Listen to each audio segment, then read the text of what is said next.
Oyawore. Oyawore ahinya. Okay? Nope. I'm trying to... Yep.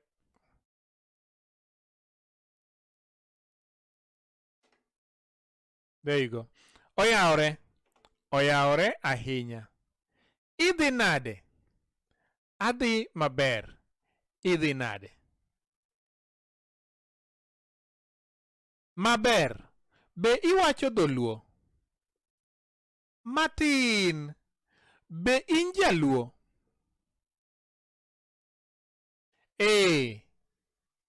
Iwuok kanye?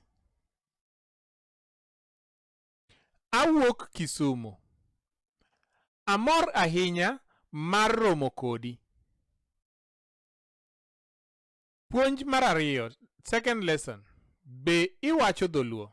So chakruok, start. Be iwacho dholuo? Matin. Ok awache maler ahinya.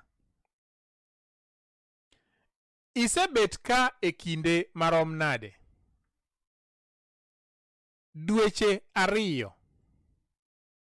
Itimo ang'o kaka tich ni mapile? An japuonjre. In to? An bende an japuonjre. And that's the end. Then lesson number 3. Puonj mar adek. Nyingi en ng'a? What's your name? So chakruok, this beginning. Apenji. Nyingi en ng'a? Nyinga en Otieno.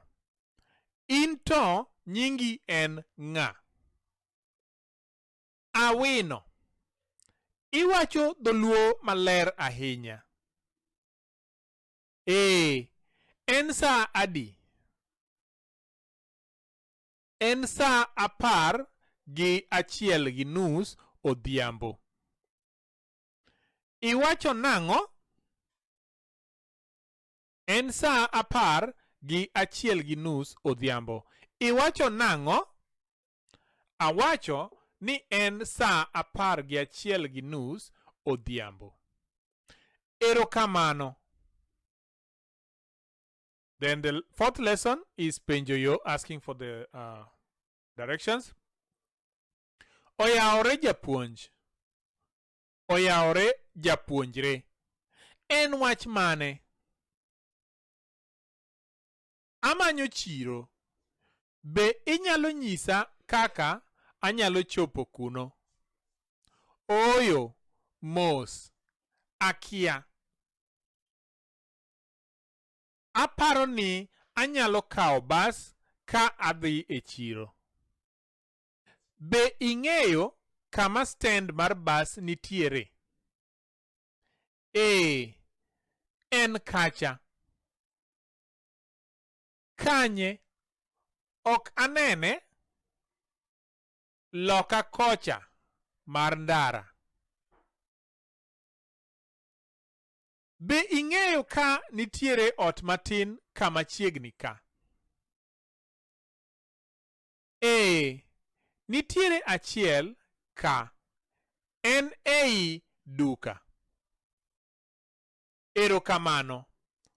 Oriti. Oriti ahinya.